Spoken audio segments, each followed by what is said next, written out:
حضرات محترم، یہ رمضان المبارک کا آخری عشرہ چل رہا ہے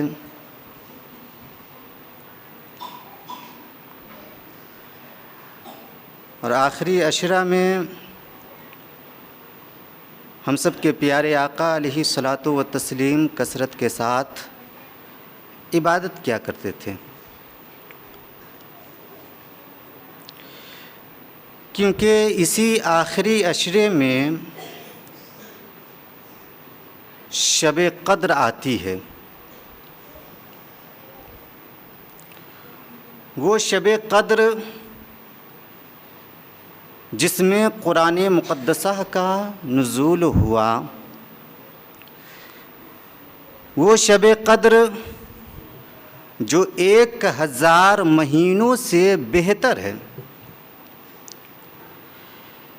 یعنی جو شب قدر میں عبادت کرے گا، جو شب قدر میں عبادت کرے گا وہ 1000 مہینوں سے زیادہ عبادتوں کا ثواب پائے گا۔ سبحان اللہ، 1000 مہینوں سے زیادہ عبادتوں کا ثواب پائے گا۔ اب اس 1000 مہینے کو سال میں تقسیم کرے تو کتنے سال ہوتے ہیں؟ تو سنیں، اس 1000 مہینے کو سالوں میں جب آپ تقسیم کریں گے تو 83 سال 4 مہینے ہوں گے۔ 83 سال 4 مہینے، تو گویا پتہ چلا کہ جو شب قدر میں اللہ کی بندگی کرے گا، اللہ کی عبادت کرے گا، وہ 83 سال 4 مہینوں سے بھی زیادہ عبادت کا ثواب پائے گا۔ 83 سال 4 مہینوں سے بھی زیادہ عبادت کا ثواب پائے گا۔ مسلمانوں، اپنی قسمت پر جتنا زیادہ فخر کرو کم ہے کہ اگر آپ کو 83 سال نہیں مل رہا ہے، آپ کی عمر 83 سال تک نہیں پہنچ رہی ہے، تو افسوس مت کرو، شب قدر تو آپ کو مل رہی ہے، آپ اس رات میں عبادت کر لو، 83 سال عمر نہیں پاؤ گے، پھر بھی اس سے زیادہ عبادتوں کا ثواب حاصل کر لو گے، اس سے زیادہ عبادتوں کا ثواب حاصل کر لو گے۔ شب قدر طاق راتوں میں تلاشنے کا حکم ہے۔ 5 طاق راتیں ہیں۔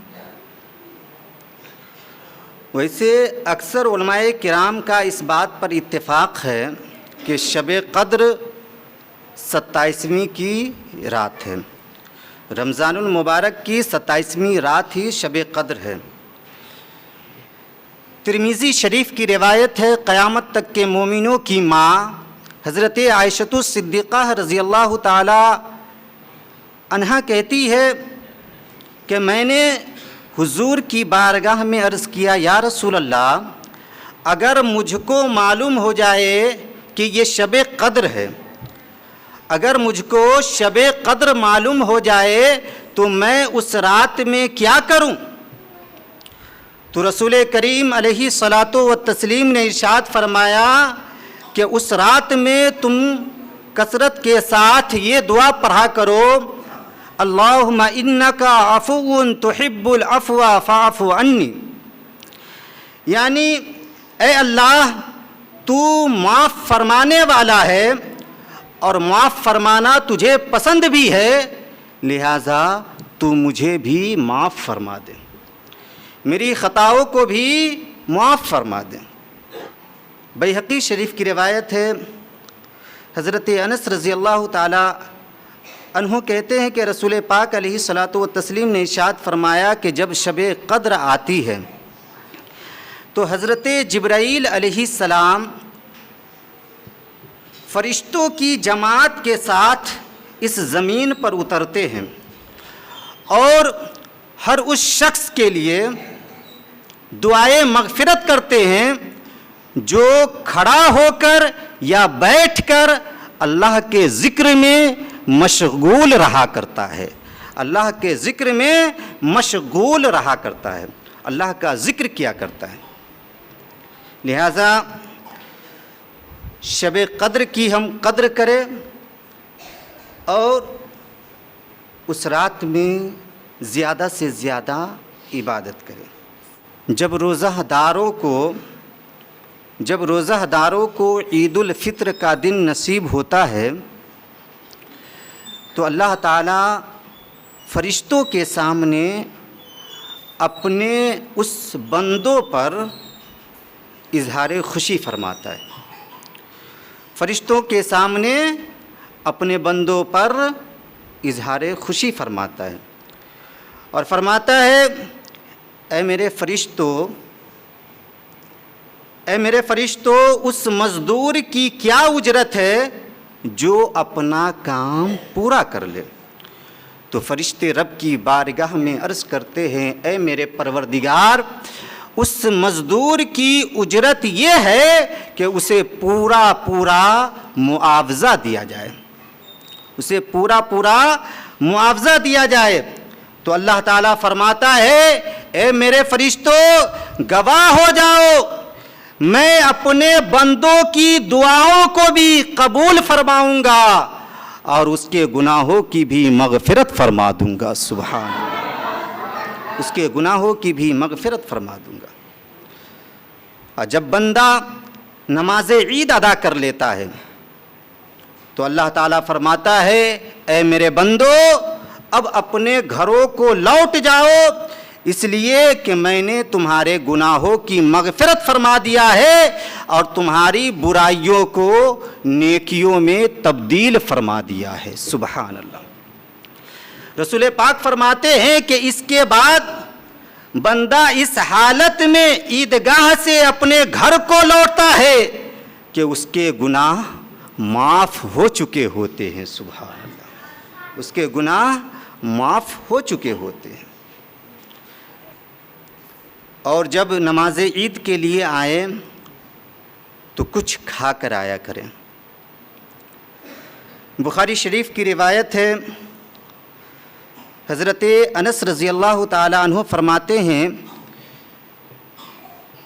کہ رسول پاک علیہ الصلاۃ والتسلیم عید الفطر کے دن جب تک چند کھجوریں کھاتے نہیں عیدگاہ کو جاتے نہیں، اور آپ طاق کھجوریں تناول فرمایا کرتے تھے۔ اور ایک دوسری روایت میں ہے کہ عید الاضحیٰ کے دن حضور تب تک کچھ نہیں کھاتے جب تک کہ نماز عید ادا نہ کر لیتے۔ پتہ چلا کہ عید الفطر میں گھر سے کھا کر آنا سنت ہے اور عید الاضحیٰ میں نماز پڑھ کے کھانا سنت ہے، نماز پڑھ کے کھانا سنت ہے۔ تو ہم عید میں کھا کر آئے اور بقرعید میں جب نماز پڑھ کر جائے تب کھایا کریں۔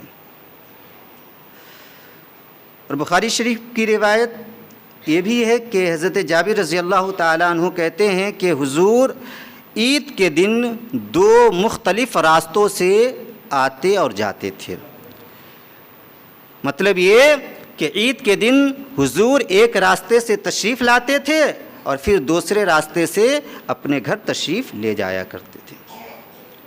لہٰذا اگر ممکن ہو تو اس سنت پر بھی عمل کرے، لیکن جہاں ایک ہی راستہ ہے آنے کا بھی جانے کا بھی تو پھر وہ اسی راستے سے آنا جانا کرے۔ ایک مسئلہ یہ بھی آپ کے گوشے گزار کر دوں کہ بہت سارے لوگ یہ کہتے ہیں کہ کیا قے آ جائے تو روزہ ٹوٹ جاتا ہے یا نہیں۔ سنیے، ترمذی اور ابو داؤد شریف کی روایت ہے، حضرت ابو ہریرہ رضی اللہ تعالیٰ عنہ کہتے ہیں کہ پیغمبر اسلام نے ارشاد فرمایا کہ جس شخص کو حالت روزہ میں خود بخود قے آ جائے، جس شخص کو حالت روزہ میں خود بخود قے آ جائے تو اس پر قضا واجب نہیں ہے، اور جسے قصداً قے آئے اس پر قضا واجب ہے۔ یعنی پتہ یہ چلا کہ جسے خود بخود قے آ جائے، وہ قے چاہے تھوڑی ہو یا زیادہ ہو، اس سے روزہ نہیں ٹوٹتا ہے، لیکن جسے جان بوجھ کر قے آئے اور وہ منہ بھر کر قے آئے تو اس سے روزہ ٹوٹ جاتا ہے، پھر اس روزہ کی قضا اس پر لازم ہے۔ ایسے ہماری شریعت مسافروں کو چھوٹ دیتی ہے کہ وہ روزہ نہ رکھے، لیکن ہر مسافر کے لیے چھوٹ نہیں ہے۔ ابو داؤد شریف کی روایت ہے، پیغمبر اسلام نے ارشاد فرمایا کہ جس شخص کے پاس ایسی سواری ہو جو آرام سے منزل تک پہنچا دے تو اسے چاہیے کہ وہ روزہ رکھے، چاہے جہاں رمضان آ جائے، چاہے جہاں رمضان آ جائے اسے چاہیے کہ وہ روزہ رکھے۔ لیکن ہر مسافر پر آدھی نماز معاف ہے، ہر مسافر پر روزہ معاف نہیں ہے، لیکن ہر مسافر پر آدھی نماز معاف ہے۔ جو 4 رکعت والی نماز ہے، مسافر ہے تو 2 رکعت ہی پڑھے گا۔ لیکن وہ مسافر جسے دقت کا سامنا کرنا پڑتا ہو، یا وہ دودھ پلانے والی عورت جسے دقت کا سامنا کرنا پڑتا ہو، یا وہ حاملہ عورت جسے دقت کا سامنا کرنا پڑتا ہو، تو پھر شریعت نے اسے بھی اس وقت روزہ رکھنے سے منع کیا ہے، یعنی روزہ اس پر معاف فرمایا ہے۔ البتہ بعد کے دنوں میں اسے 1 روزہ کا بدلہ 1 روزہ ضرور رکھنا ہوگا بعد کے دنوں میں۔ اور رمضان کے علاوہ شوال کے بھی 6 روزے ہیں، شوال کے جو 6 روزے ہیں اس کی بھی بڑی فضیلت ہے۔ مسلم شریف کی روایت ہے، رسول کریم علیہ الصلاۃ والتسلیم ارشاد فرماتے ہیں کہ جس نے رمضان کے روزے رکھے پھر اس کے بعد شوال کے 6 روزے رکھے تو گویا اس نے ہمیشہ روزے رکھے۔ سبحان اللہ۔ اس لیے شوال کے بھی 6 روزے ضرور رکھا کریں۔ ہر مہینے 3 روزے رکھنا بھی سنت مصطفیٰ میں سے ہے۔ 3 روزہ رکھنا ہو تو اس کی کون سی تاریخ ہے؟ سنیں، ترمذی اور ابو داؤد شریف کی روایت ہے، پیغمبر اسلام نے ارشاد فرمایا کہ اے ابو ذر، جب کسی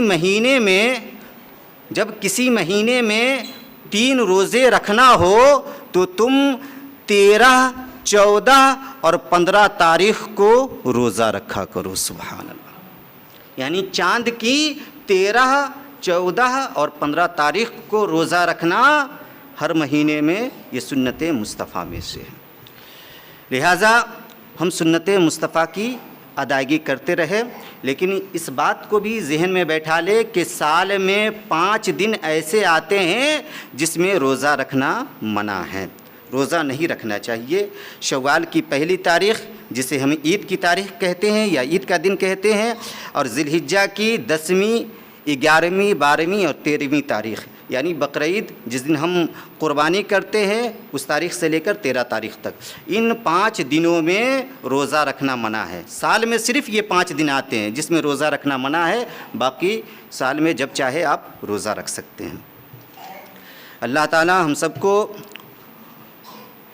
کثرت کے ساتھ روزہ رکھنے کی توفیق عطا فرمائے۔